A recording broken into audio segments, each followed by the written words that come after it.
All right, Ruth Esther for beginners. Ruth Esther for beginners. And this is a one lesson take on the single book. In other words, we're going to do all of Ruth today. And next week we'll do the book of Esther. And the subtitle of this book, Chords of Love. Chords of Love. There are only 2 books in a total of 66 books in the Bible that have women as the main characters. Of course, women like Sarah and Hagar, Rebecca and Rachel, Miriam, Mary, the mother of Jesus, Priscilla, the Apostle Paul's friend and co-worker, all of these and more played important roles in the coming and the earthly ministry of our Lord Jesus Christ. So we have a lot of prominent women, from the very beginning of the Bible. However, only the lives of Ruth and Esther were preserved in inspired books that bear their names. So in this brief course, we're going to focus our attention on one important lesson that we can draw from the study of each of these books. And we begin with the book of Ruth. Book of Ruth takes place during the end of the time of the judges, before the 12 tribes of Israel were united under a single king. That would be around 1200 to about 1100 BC. Some scholars believe that Samuel may have been the author of this short book. The word Ruth, or the name Ruth, means friendly. She was a Moabite woman from Moab, a country that was east of Israel. Today we call it Jordan. These people were descended from Moab. Moab was the son of Lot and his eldest daughter, who was conceived after their escape from the destruction of Sodom and Gomorrah. If you're wondering, what's the lineage there? That's the lineage. As we quickly learn from the opening chapter, Ruth is a woman of faith and courage, and through various challenges we see how her love for her widowed mother-in-law grows in strength and quality. All of us are in different types of relationships, which are at various stages, and we usually want these relationships to work, whether they are family relationships, marital relationships, professional, personal relationships, friendships. And so the book of Ruth reveals 5 essential ties that have the ability to bind us securely to another person in a successful relationship. And I call these the chords of love, from the from the book of Ecclesiastes, Solomon, chapter 4, where he says, and if one can overpower him who is alone, 2 can resist him. And then he says, a cord of 3 strands is not quickly torn apart. And so in my view, there are not just 3 strands, but 5. There are 5 strands or 5 cords of love that keep relationships together. And these cords are described eloquently in the book of Ruth. And so the book of Ruth is a wonderful story of the love and devotion of a young woman who becomes a widow, and she takes care of her mother-in-law, who is also a widow, at great cost to herself. And in this short book, we're going to see the 5 cords of love that help bind these 2 people together in a loving relationship despite many obstacles. And so the first cord that we discover as we begin to read the book is the cord of kindness. And so open your Bibles to Ruth, and we're going to begin reading the first several verses.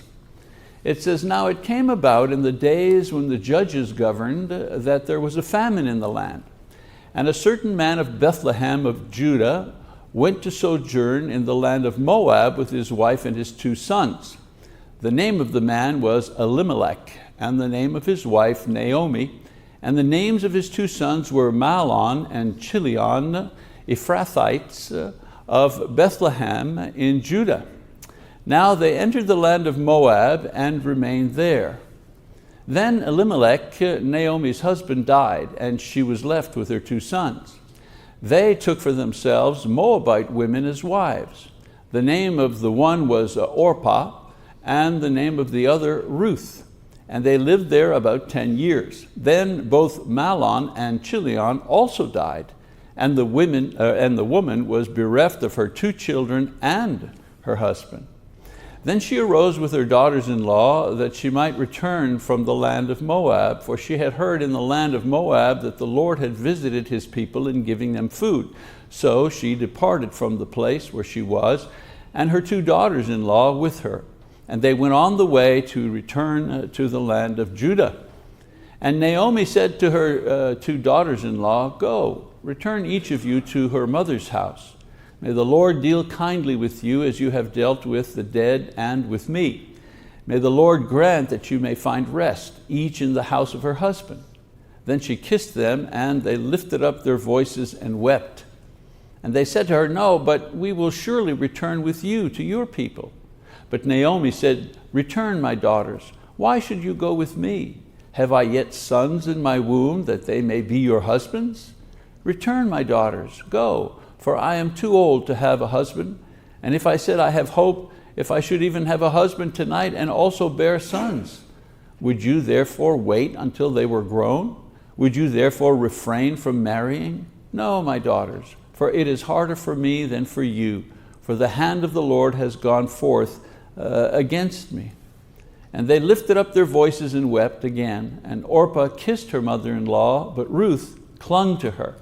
Then she said, "Behold, your sister-in-law has gone back to her people and her gods. Return after your sister-in-law." Well, stop there. I want you to notice that Naomi, the mother-in-law, let both of her daughters go home. She released them from their family obligations so that they could start new lives back in Moab, where they came from. Now, the custom of those days was that they remain with her to help her, but she chose to sacrifice herself for the good of her 2 young daughters-in-law. Shared interests, beauty, intelligence, wealth, power, these things are usually what attract a person to another in the beginning. However, kindness is what gives a relationship staying power. In the everyday working out of a relationship, little and large acts of kindness are what actually build a relationship, not money, not looks, not even how smart you are.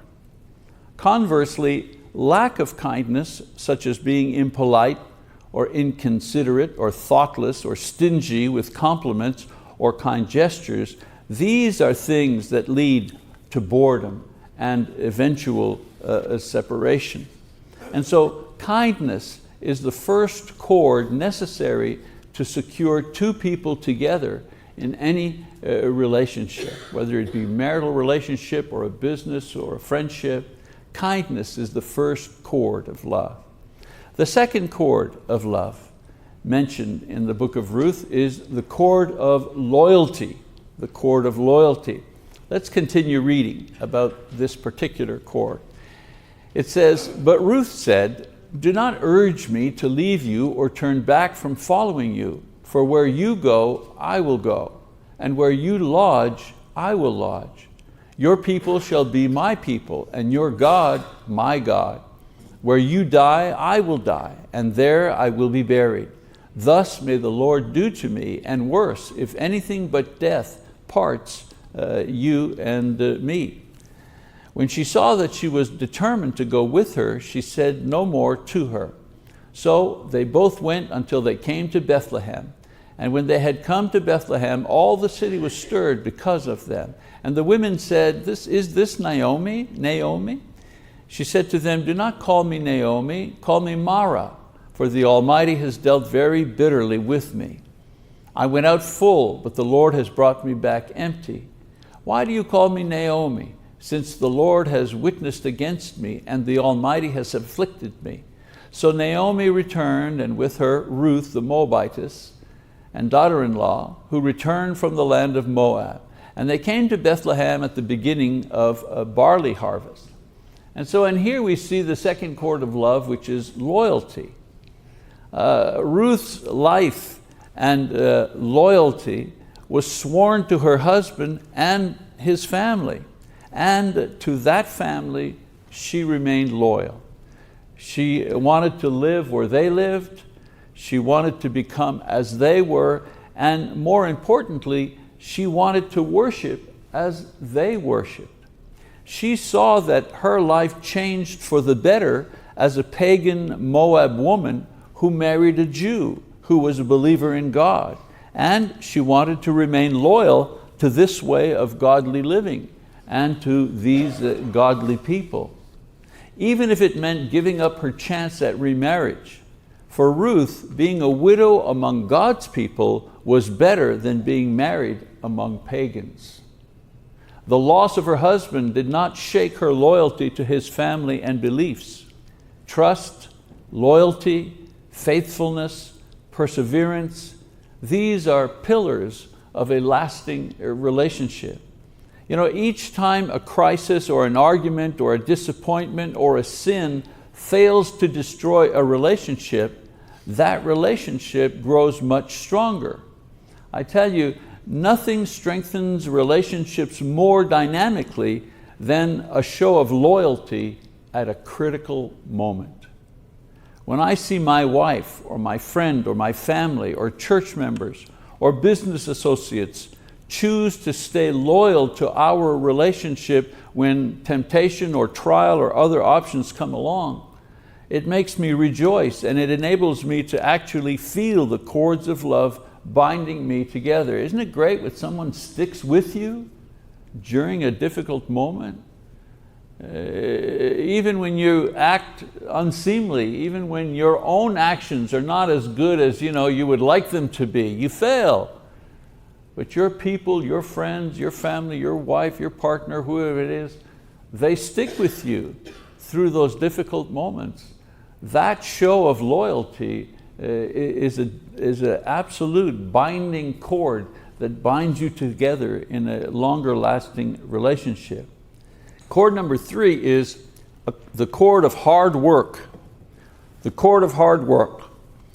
In Ruth chapter 2, we begin reading about what Ruth had to go through in order to maintain the relationship with her mother-in-law. So we read together, "Now Naomi had a kinsman of her husband, a man of great wealth, of the family of Elimelech, whose name was Boaz. And Ruth the Moabitess said to Naomi, 'Please let me go to the field and glean among the ears of grain after one in whose sight I may find favor.'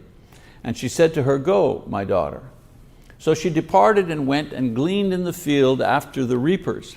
And she happened to come to the portion of the field belonging to Boaz, who was of the family of Elimelech.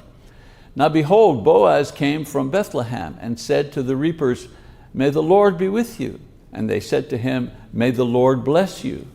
Then Boaz said to his servant who was in charge of the reapers, 'Whose young woman is this?' The servant in charge of the reapers replied, 'She's the young Moabite woman who returned with Naomi from the land of Moab.' And she said, 'Please let me glean and gather after the reapers among the sheaves.' Thus she came and has remained from the morning until now. She has been sitting in the house for a little while. Then Boaz said to Ruth, 'Listen carefully, my daughter. Do not go and glean in another field. Furthermore, do not go on from this one, but stay here with my maids. Let your eyes be on the field which they reap, and go after them. Indeed, I have commanded the servants not to touch you. When you are thirsty, go to the water jars and drink from what the servants draw.' Then she fell on her face, bowing down to the ground, and said to him, 'Why have I found favor in your sight that you should take notice of me, since I am a foreigner?' Boaz replied to her, 'All that you have done for your mother-in-law after the death of your husband has been fully reported to me, and how you left your father and your mother and the land of your birth and came to a people that you did not previously know. May the Lord reward your work and your wages be full from the Lord, the God of Israel, under whose wings you have come to seek refuge.' Then she said, I have found favor in your sight, my lord. For you have comforted me, and indeed you have spoken kindly to your maidservant, though I am not like one of your other maidservants.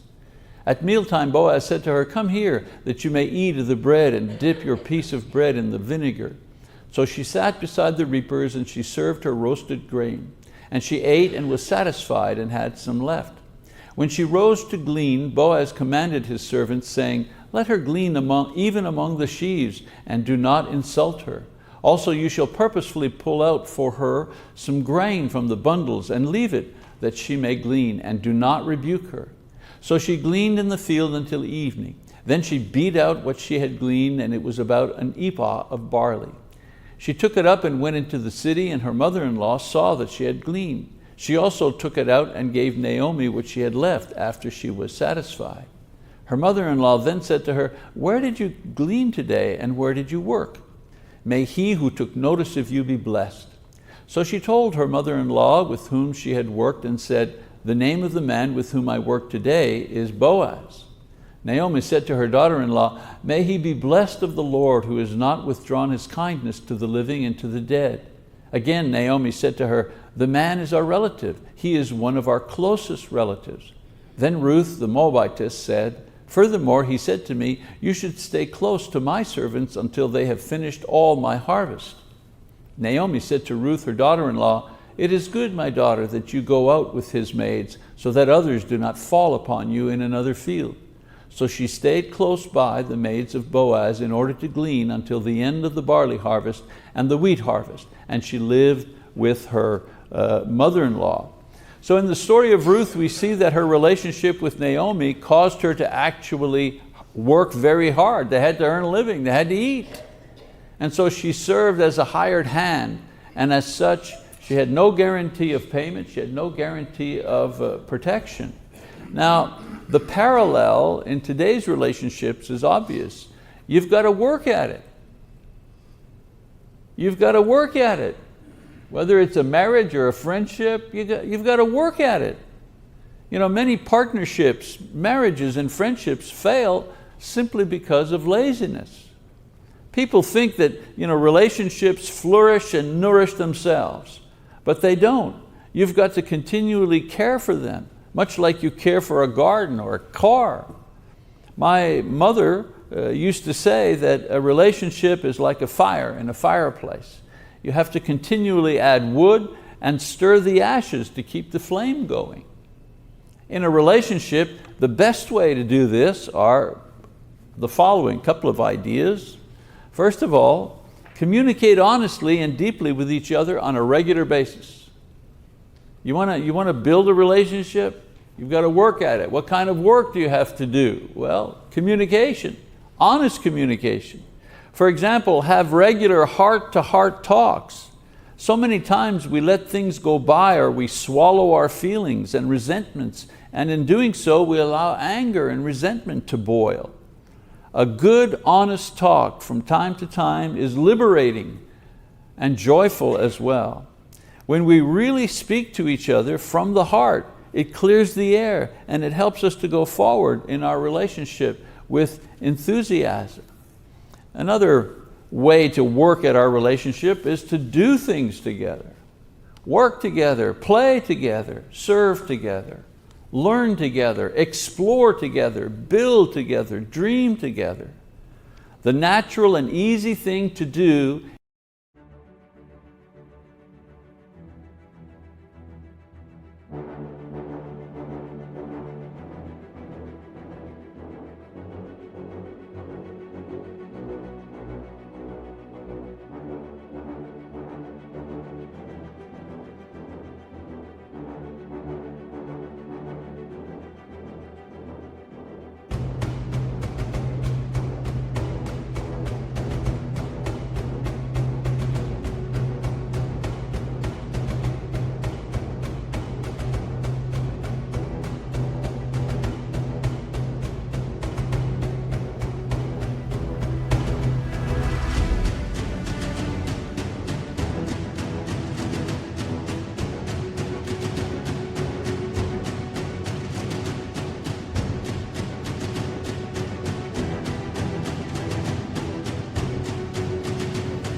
is to do our own thing, whatever that is. Why? Because it's easier. I come home, I drop my briefcase, I put on my comfortable clothes, and I say, yeah, hey, you having a good day? Good, well, I'll see you later. And off to the garage I go, because in the garage I've got my workbench and I got my toys, I have my stuff, you know. Call me when supper is ready.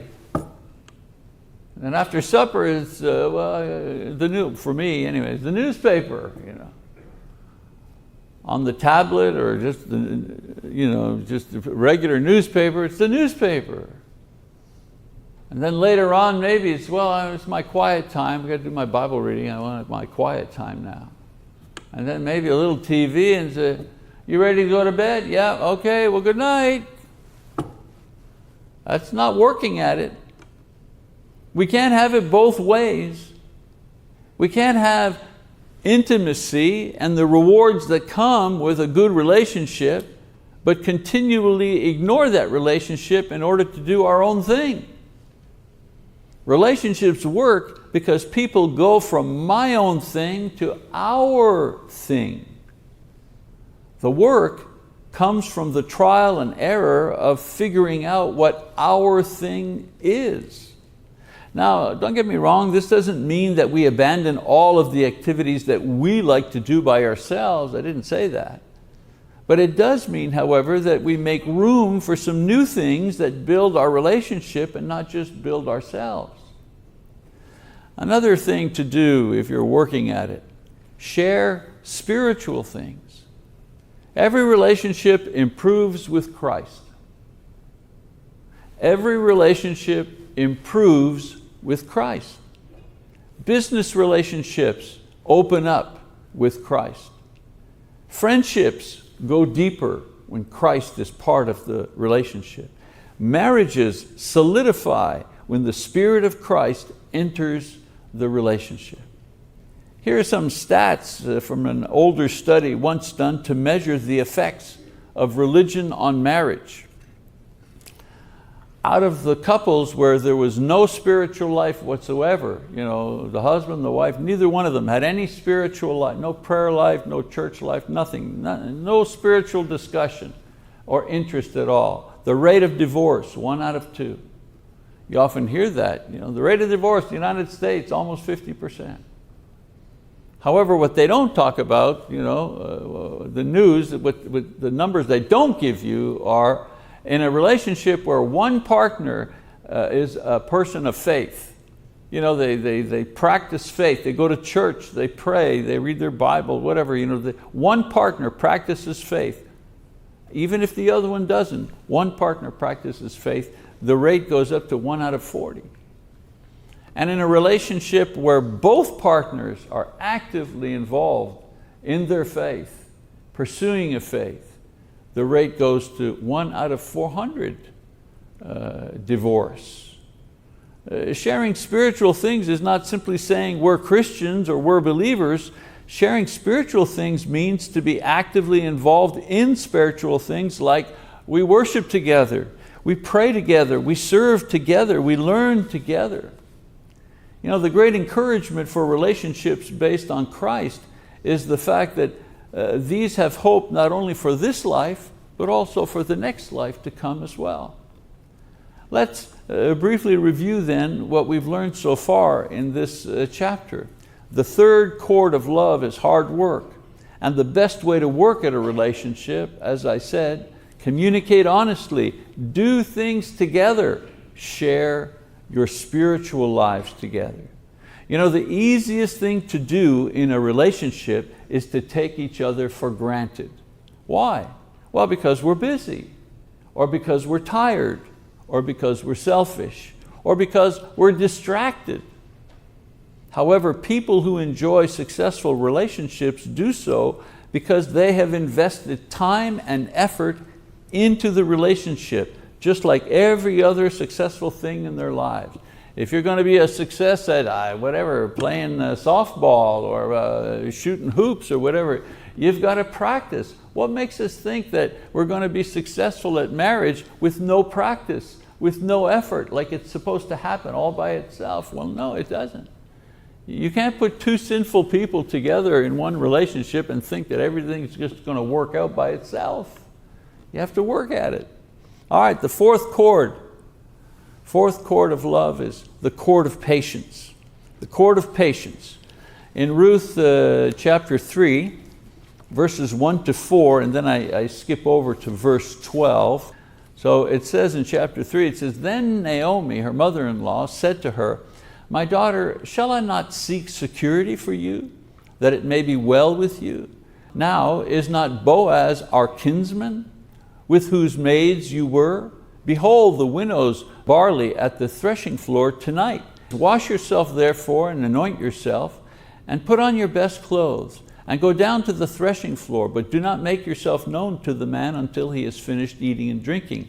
It shall be when he lies down that you shall notice the place where he lies, and you shall go and uncover his feet and lie down, and then he will tell you what you shall do.'" And a little further down in verse 12 it says, now this is Boaz speaking after he's spoken to her, he's woken up and so on and so forth, and he says, "Now it is true, I am a close relative.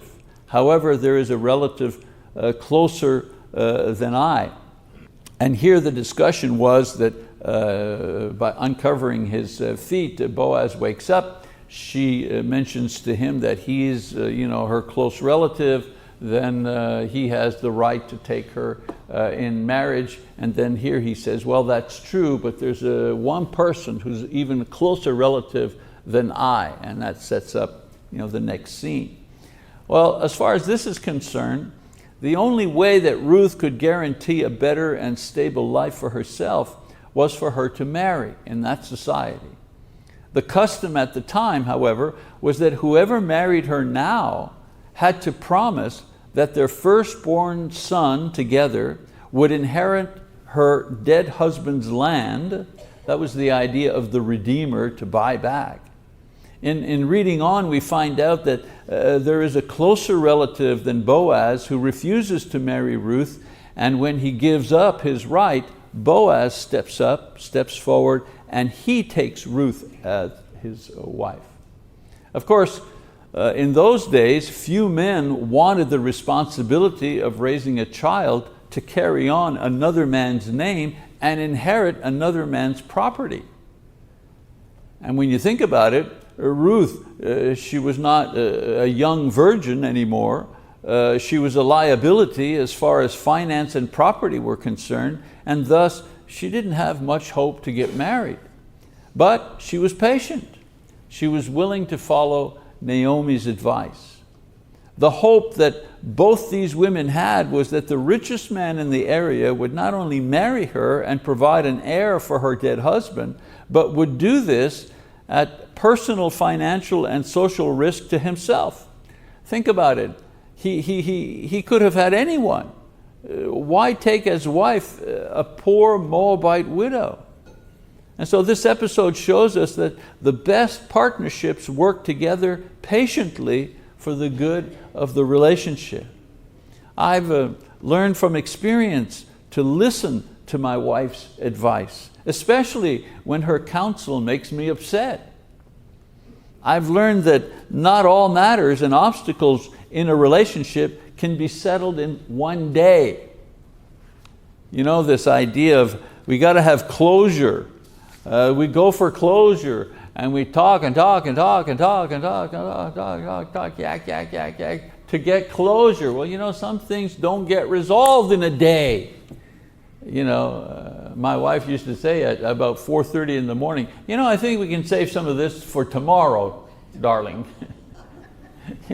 I just want to settle it all now. I want it to be over now. I want closure now. And she said, it's all right, get a little sleep. We can manage to close tomorrow. I've also learned, and I mentioned before, when two flawed, imperfect, sinful people are in a relationship, there are going to be offenses. I mean, it's a sure thing. There are going to be offenses, 100% certain. I've also learned that patience is often the ingredient in a relationship that maintains balance when things get difficult.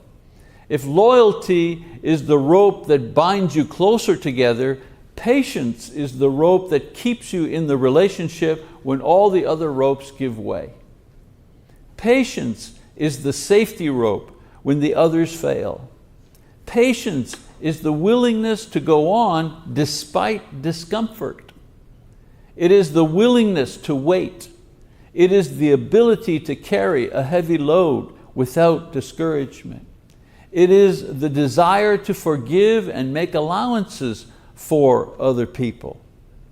Patience gives the benefit of the doubt and chooses to understand and work with the weakness and the failings of someone we are in a relationship with.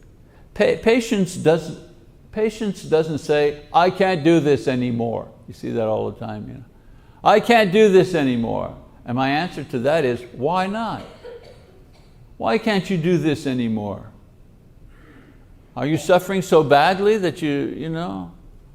Are you so little invested that you're ready to throw it all away? No one is born with patience. Patience is something we learn one situation at a time. However, patience always pays off with a reward of some kind. For example, Ruth's patience led her to a loving and kind husband. The true reward of patience, however, is that through patience we grow in our ability to love and to hope and to be wise. You know, impatient people, they make mistakes. They ruin relationships. They rarely grow into emotional and spiritual maturity. Why? They're not willing to wait. They want everything now. They want things to be fixed now. They want to fix her now, or she wants to fix him now. It's not the way it works. Patience is what enables us to love despite the unlovely things we eventually see in our partners. And we all know that eventually we begin to see the weaknesses and the failings of our partners, of our spouses. Patience is what helps us to maintain a relationship while we work through the differences that we have with our partners. Of all the cords, it's the one most responsible for keeping relationships together over a great number of years. The cord of patience. And then finally, the fifth cord. The fifth cord is faith in God. Faith in God. In Ruth chapter 4, beginning in verse 13, we read the following. It says, so Boaz took Ruth, and she became his wife, and he went into her. And the Lord enabled her to conceive, and she gave birth to a son. Then the women said to Naomi, blessed is the Lord who has not left you without a redeemer today, and may his name become famous in Israel. May he also be to you a restorer of life and a sustainer of your old age. For your daughter-in-law, who loves you and is better to you than 7 sons, has given birth to him. Then Naomi took the child and laid him on her lap and became his nurse. The neighbor women gave him a name, saying, a son has been born to Naomi. So they named him Obed. He is the father of Jesse, the father of David. Now these are the generations of Perez. To Perez was born Hezron, and to Hezron was born Ram, and to Ram Amminadab. And to Amminadab was born Nahshon, and to Nahshon Salmon, and to Salmon was born Boaz, and to Boaz Obed, and to Obed was born Jesse, and to Jesse David. And so from the very beginning, no one could know, and no one could have known what God's plan was with all of this, that Ruth and Boaz would produce a child who would be the grandfather of the great King David. David, who became the greatest king of Israel, the one who wrote the beautiful book of Psalms, and who would be in the direct lineage of Jesus through his earthly father Joseph.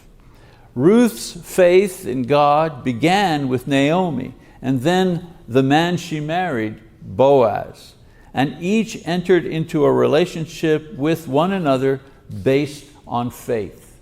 Ruth with Naomi, based on faith. Boaz with Ruth, based on faith. And their faith was rewarded beyond expectations. Their greatest hope was to have a good marriage with children and grandchildren. I mean, isn't that what we all want? Their reward of faith, however, was that in addition to these things, they also secured a direct relationship with the future king and the future Messiah. All relationships, we know, end in failure or death, without exception. As one speaker has said, all marriages end at the divorce court or the funeral home. It's kind of discouraging when you think of it like that. The first 4 chords of love can't protect you against death. However, those relationships that have as a basis faith in God and trust in Christ have an element, have a chord that others do not have. These people have the hope that their relationships will transcend this world and continue into the next. This reality and promise of God is what gives a relationship between Christian spouses or friends and family an extra measure of joy and hope and confidence. You know, at funerals we often say, we'll see each other again. You know, the deceased and the family and the friends, we'll see each other again. And that's not just wishful thinking, that's the truth. We will see each other again. Of course, in a different context, different body, but we will see each other again. And that's a great, great comfort.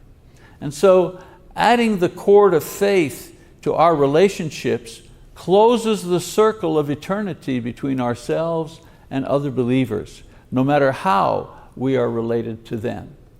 And so there they are, the 5 chords of love that promote successful and happy relationships as seen.